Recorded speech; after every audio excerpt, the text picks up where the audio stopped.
Times of Ahmednagar, आपल्या हक्काचा आवाज. नमस्कार, मी भैयासाहेब बॉक्सर. आपण पाहत आहात टाइम्स ऑफ अहमदनगर. अहमदनगर शहरात वारंवार वेगवेगळ्या घटना घडत असतात. आज आपण पाहणार आहोत जिल्ह्यात गुंडांची मारामारी तर राजकीय नेत्यांची ताबेमारी.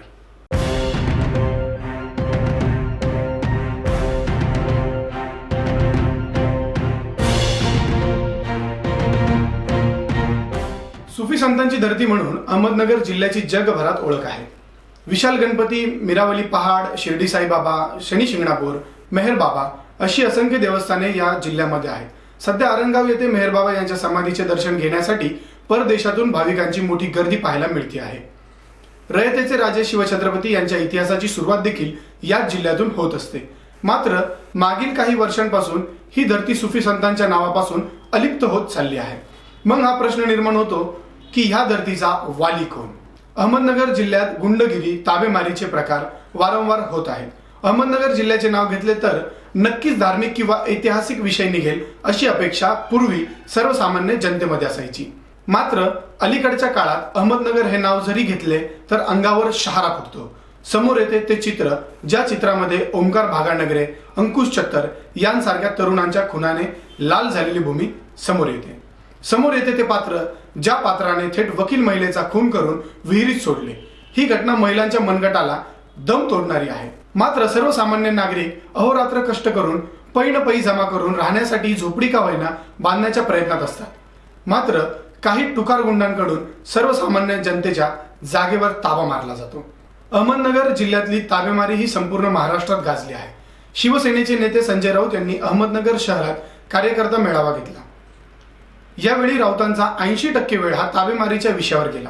पुराव्यानिशी आम्हाला संपर्क करा, आम्ही तुमची मदत करू, असे आवाहन राऊत यांनी जनतेला केले होते. जिल्ह्यातील ताबेमारीच्या विरोधात आपण मोर्चा काढू आणि त्याचे नेतृत्व मी स्वतः करेल असा विश्वास संजय राऊत यांनी नगरकरांच्या मनात रुजू केला होता. मात्र अहमदनगर जिल्ह्याला ताबेमारी मुक्त करण्याची एल्गार राष्ट्रवादी काँग्रेसचे जिल्हाध्यक्ष तथा अहमदनगर महानगरपालिकेचे माजी महापौर अभिषेक कळमकर यांनी पुकारला आहे. कळमकर हे राष्ट्रवादीचे अध्यक्ष तथा माजी केंद्रीय मंत्री शरद पवार यांच्या विश्वासातील एक नेते मानले जातात.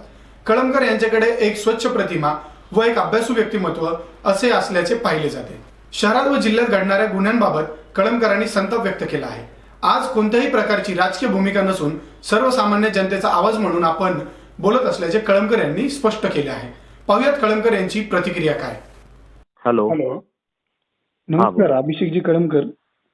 हो, बोला. मी टाइम्स ऑफ अहमदनगर मध्ये भैयासाहेब बॉक्सर आपलं स्वागत करतो. हो, नमस्कार, बोला. नमस्कार.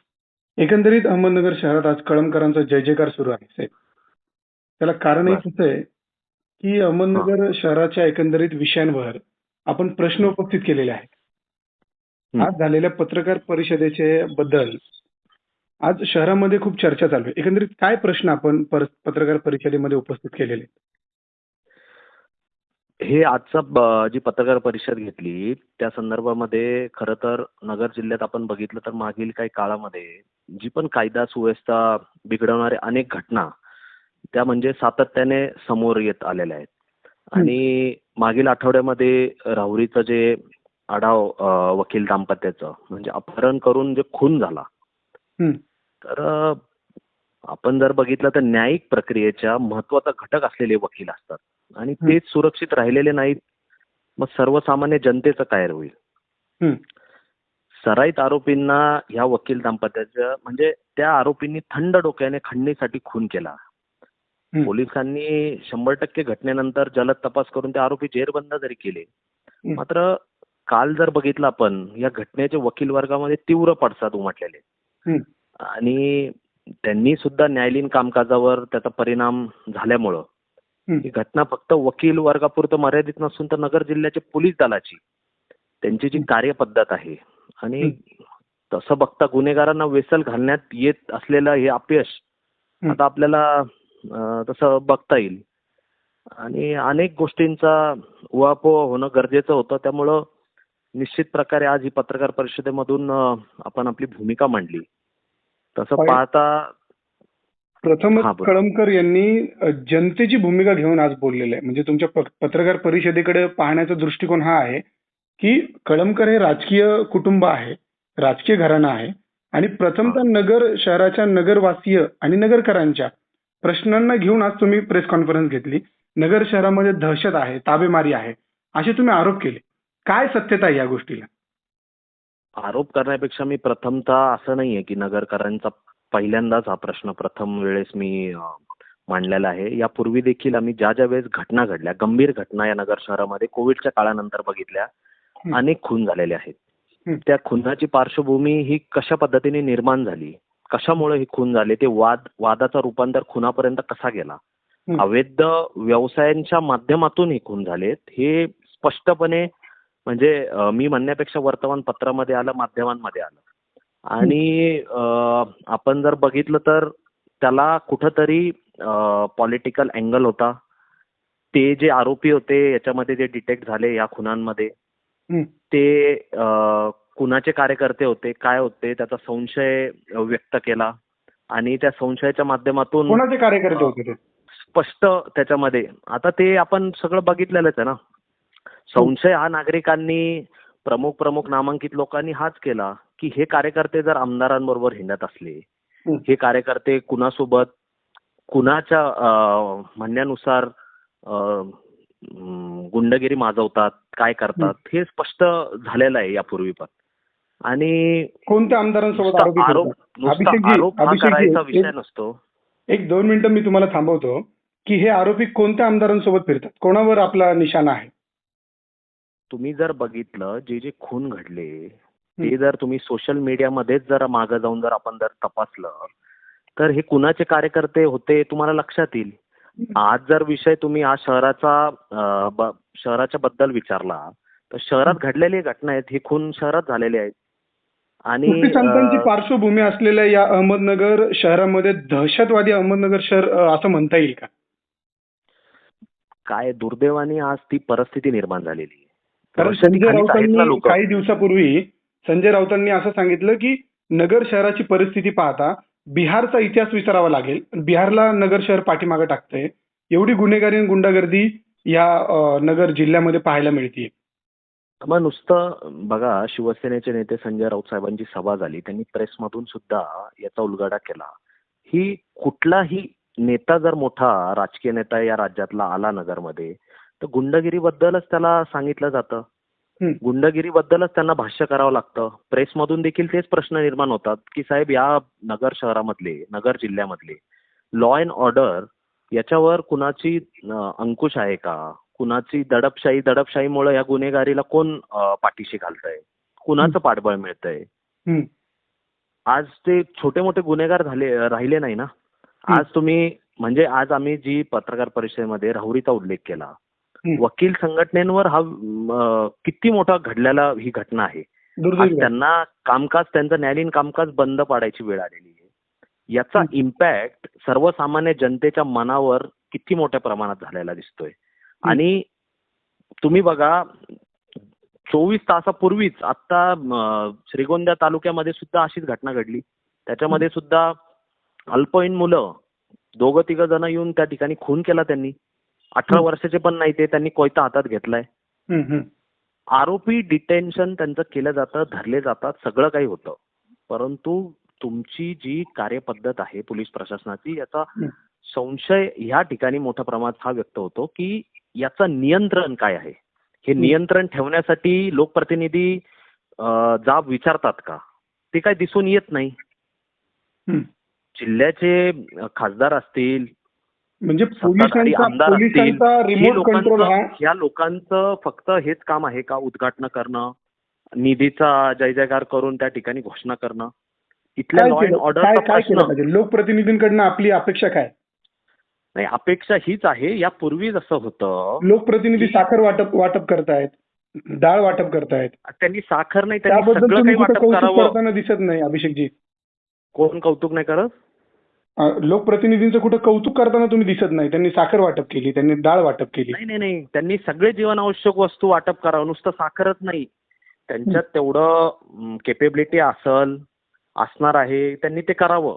पण हा एक महत्वाचा, अतिशय सेन्सिटिव्ह प्रश्न, संवेदनशील प्रश्न, याबाबत काय? साखर वाटून, साखर खाऊन इथली गुंडगिरी काय तुम्ही थांबवणार आहात का? इथली दहशतीचा मुद्दा मिटणार आहे का? म्हणजे लोकप्रतिनिधी साखर गोड लागली. गुंडागिरी करता असं आपल्याला म्हणायचंय का? गुंडगिरी त्यांच्याकडून होतीये किंवा ते करत नाही असं असं म्हणणं नाहीये माझं. माझं म्हणणं तुम्ही नीट ऐकून घ्या.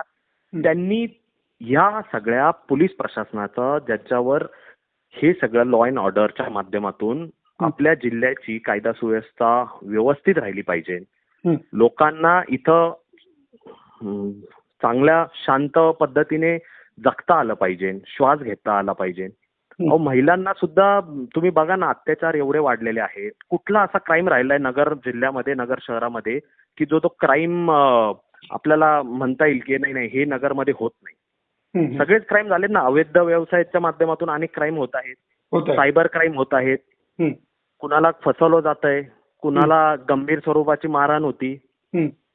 कोण अभिषेकजी, माझा एक प्रश्न तुम्हाला असा आहे की या सगळ्या गोष्टी ज्या घडतायत याच्यावर पोलीस लक्ष देत नाही असा आपण आरोप करतायत, पण ह्या सगळ्या गोष्टीला कारणीभूत कोण आहे?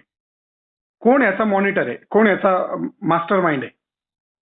मास्टर माइंड म्हणण्यापेक्षा हे असे आरोप करून याच्यामधून सिद्ध काहीच होत नाही.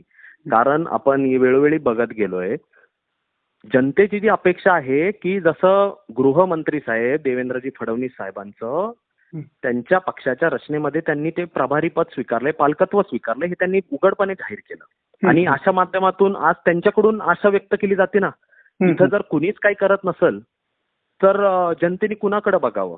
मग पालक म्हणून या नात्याने जनतेच्या वतीने आज आम्ही तो मुद्दा उपस्थित केला की साहेबांनी जरी त्यांना त्यांच्या पक्षाचं शिष्टमंडळ भेटून गेलं, त्यांचे जुने जाणते नेते भेटून गेले, त्यांना सांगितली सगळी परिस्थिती, इथं काय काय होतं. प्रकरण बघा ना तुम्ही, ओमकार भागानगरेचा खून बघा, त्या ठिकाणी अनेक खून झाले. काय काय कसं याला टॅकल, नुसतं काय आरोपी डिटेन्शन, आरोपी पकडले, 1 दिवसात पकडले, 24 तासात पकडले, 2 दिवसात पकडले, पण पुढं काय? पुढं तर अवैध धंदे चालूच आहेत ज्या माध्यमातून. अभिषेकजी, एकीकडे आपण पाहतोय की आपल्या प्रेस कॉन्फरन्समध्ये हा देखील मुद्दा उपस्थित झाला, त्याच्याकडे मी आपलं लक्ष वेधू इच्छितो की जे लोक सरकारच्या विरोधामध्ये बोलतात त्यामधले 95% लोकांवर कुठेतरी त्यांच्यावर खोटे गुन्हे दाखल होतात किंवा त्यांना अडकवण्याचा प्रयत्न केला जातो. हे उघडपणे तुम्ही ज्यांना नेते मानतात, रोहित पवार असतील, रोहित पवारांच्या पाठीमागे ईडी लागलेली आहे, असं तुम्ही गुंडागिरी, लोकप्रतिनिधी यांच्या विरोधात बोलताय, तर तुम्हाला भीती नाही का की तुमच्यावर कुठेतरी तुम्हाला अडकवण्याचा प्रयत्न होईल किंवा तुमच्यावर खोटे आरोप लावण्याचा प्रयत्न होईल? ज्या लोकांवर शिंतोडे असतात, जे लोक कुठेतरी अडकलेले असतात, चुकीचे मार्गाने काही करतात, मला नाही वाटत आमच्या कळमकर कुटुंबियांवर, माझ्या चुलत्यांवर किंवा माझ्यावर, मी तरी आजपर्यंत असं चुकीचं वागलोय त्याच्यामुळे मी घाबरायचं ईडीला वगैरे.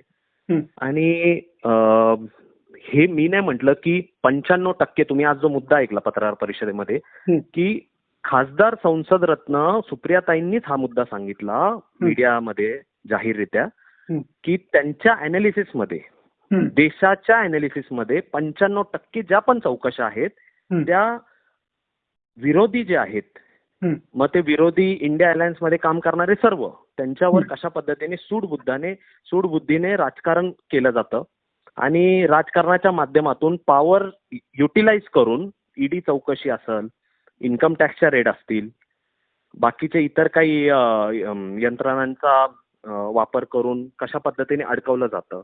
तर आपण ते बघितलंय की हे फक्त एक नरेटिव्ह सेट करायचा आणि त्या नरेटिव्हच्या माध्यमातून माध्यमांमध्ये आणून की हा माणूस अशा अशा पद्धतीने गुंतलेला आहे आणि त्याची चौकशी आहे, निगेटिव्हिटी पसरवायची.